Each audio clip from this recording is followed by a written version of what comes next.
अस्सलाम वालेकुम डिसेंट्स। तो हम डिस्कस कर रहे हैं फर्स्ट ईयर की केमिस्ट्री का चैप्टर नंबर 6, ठीक है। और इसका आज लेक्चर नंबर 2 है हमारे पास कि एटॉमिक साइज़ या एटॉमिक रेडियाई क्या होता है।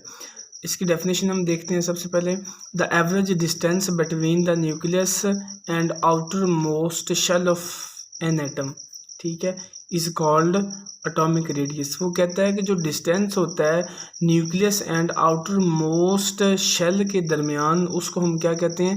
एटॉमिक साइज कहते हैं या एटॉमिक रेडियाई कहते हैं। एक्सप्लेनेशन, तो कहता है कि मैनी फिजिकल और chemical properties depend upon size of an atom but accurate measurement of the size of atom is difficult due to the following reasons. कौन कौन से रीजंस हैं जिसकी वजह से हम एक्यूरेट जो एटॉमिक साइज होता है उसको हम एक्यूरेट नहीं बता पाते? पहली रीज़न उसकी है कि atom has no sharp boundary because the probability of finding the electron never become zero even if the electron is at larger distance from the nucleus। वो कहता है कि एटम की जो शार्प बाउंड्री नहीं होती सबसे पहले। फिर वो कहता है कि बिकॉज, क्योंकि जो प्रोबेबिलिटी होती है finding the electron never become zero, और इसकी जो फाइंडिंग इलेक्ट्रॉन होती है हमारे पास प्रोबेबिलिटी है वो ज़ीरो भी नहीं होती। Even if the electron is at large distance from the nucleus. तो वो कहता है कि जो इलेक्ट्रॉन होता है वो बहुत ज़्यादा डिस्टेंस से होता है न्यूक्लियस से, ठीक है। तो इसका दूसरा जो पॉइंट है, दूसरी रीज़न है, वो ये है कि the probability of distribution of electron is effected by near by atoms, therefore the size of atom may change from one compound to another compound. Because of these two reasons, atomic size are usually expressed in terms of atomic radii या ionic radii and covalent radii. Depend upon the type of the compound used, ionic compound or covalent compound। तो आपके पास है the atomic radii can be determined by measuring the distance between the centre of adjacent atoms. This is done by using दो methods होते हैं atomic radii को मापने के लिए। एक हमारे पास होता है एक्सरे डाइफ्रैक्शन और दूसरा हमारे पास होता है स्पेक्ट्रोस्कोप टेक्निक्स। तो ये दो तरह हम इनको निकाल सकते हैं एटॉमिक रेडियाई। तो ये हमारे पास टेबल है atomic radii in periodic table. तो ये एटॉमिक रेडियाई होते हैं एटॉमिक पीरियोडिक टेबल के अंदर। ये किसका कितना हमारे पास एटॉमिक रेडियाई है। ट्रेंड ऑफ एटॉमिक रेडियाई ना पीरियोडिक टेबल के अंदर इसका रुझान क्या होता है एटॉमिक रेडियाई का। वो कहता है atomic radii decreases in a period from left to right. Left to right वो कहता है कि हमारे पास जो होता है एटॉमिक रेडियाई ये डिक्रीज होता है due to the increase in nuclear charge, ठीक है। As the nuclear charge increase the attraction on electrons increases, thus the size of atoms also decreases। इसी तरह ना कि वो कहता है कि एटॉमिक रेडियाई जो हमारे पास होता है लेफ़्ट टू राइट क्या होता है? डिक्रीज होता है। क्यों होता है? क्योंकि जो चार्ज होता है ना न्यूक्लियस पे वो बहुत ज़्यादा हो जाता है। तो न्यूक्लियस जितना चार्ज ज़्यादा होगा उतना ही न्यूक्लियस इलेक्ट्रॉन्स को अपनी तरफ कशिश करे रखेगा, उसको अपनी तरफ खींचे रखेगा, ठीक है। इसी वजह से हमारे पास क्या होता है एटॉमिक साइज क्या हो जाता है? डिक्रीज हो जाता है, कम हो जाता है। कि न्यूक्लियस का और आउटर मोस्ट शेल का जो आपके पास ये देखें, ये न्यूक्लियस है और ये आपके पास आउटर मोस्ट, जितनी इस पे पावर ज़्यादा होगी उसको उतना ही अपनी तरफ वो कशिश करेगा, ठीक है। फिर वो कहता है atomic radii increases from top to bottom in a group.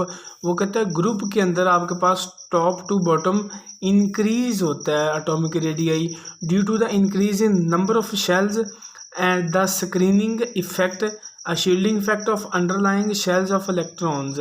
वो कहता है कि जो एटॉमिक रेडियाई होता है वो इंक्रीज होता है टॉप टू बॉटम। क्यों? क्योंकि increase the number of shells, जितने नंबर ऑफ शेल्स ज़्यादा होंगे शील्डिंग इफेक्ट उतना ही ज़्यादा होगा। तो इस वजह से जो एटॉमिक रेडियाई होता है वो इंक्रीज होना शुरू हो जाता है, ठीक है। वो कहता है कि both these factors cause decrease in attraction between nucleus and outer electrons, दस atomic size increases.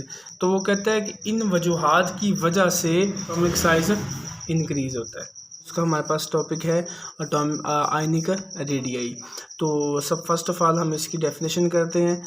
The distance of the outer most electrons from the nucleus of an ion is called ionic radii. An ion is formed when an neutral atoms gains or lose electrons completely। वो कहता है जो neutral हमारे पास atoms होते हैं वो जब या तो लूज करते हैं या फिर वो क्या करते हैं, एटम्स को गेन करते हैं कम्प्लीटली तौर पे, तो वो हमारे पास क्या बन जाता है, आयनिक रेडियाई बन जाता है। ठीक है, ये consider positive and negative ions like this and this. वो कहता है R hold together by electrostatic force of attraction in a crystal lattice where R is the inter ionic distance, R positive and R negative are the radii of two ions. The interionic distance R in a crystallattice is equal to the sum of the cationic radii and anionic radii। तो ये हमारे पास expression है कि जो हमारे पास ये cationic radii होता है और ये एनायनिक रेडियाई होता है, जब इन दोनों को प्लस करते हैं तो आपके पास आयनिक रेडियाई बन जाता है। तो कहता है कि Pauling determine the distance between this and this ions in HKCl crystals and found that it was equal to the sum of ionic radii of two ions। जी, तो हमारे पास है कि R is equal to 133 picometer plus 181 picometer is equal to 314 picometer. तो वो कहता है Pauling applied this concept to other salts and determine the radii of the ions using the relationship this R this. तो वो कहता है कि जो पाउलिंग था उसने अप्लाई किया, यही जो फार्मूला था उसने बाकी साल्ट्स पे अप्लाई किया और अप्लाई करने के बाद उसने इस रिलेशनशिप से आयनिक रेडियाई क्या किया, उसने निकाले सारे। इसके बाद हमारे पास है कैटायनिक रेडियाई। तो वो कहता है the cationic radii is smaller than the radius of its parent atom because by removing electrons electronic cloud reduces number of protons becomes greater than number of electrons. It means nuclear charge is increased which pulls electronic cloud strongly, hence cationic size decreases। For example, in case of sodium, cationic size reduces from 186 picometer to 95 picometer। तो ये हमारे पास the decrease in radius is larger from divalent ions and still large for trivalent ions। वो कहता है this is due to the reason that the successive loose of electrons the nuclear charge attracts the remaining electrons with the great force. तो इसके बाद हमारे पास anionic radii. तो इसके बाद हमारे पास है एनायनिक रेडियाई। तो anionic radii is greater than the radius of its parent atom because by addition of electrons electronic cloud expand, hence anionic size increases। In case of Cl, anionic size increases from 99 picometer to 181 picometer। तो ये हमारे पास इसकी expression है।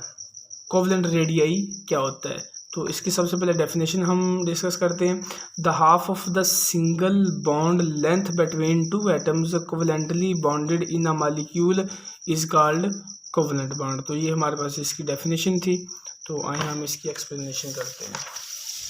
For example के तौर पे हमारे पास है covalent radius of hydrogen is 38 picometer which is half of the single bond length 76 picometer between two hydrogen atom in H2 molecule। तो covalent radius of an atom can be used to determine the covalent radius of another atom। For example, experimentally determined bond length of CCl in CH3Cl is 176.7 picometer। The covalent radius of Cl is 99.4 picometer।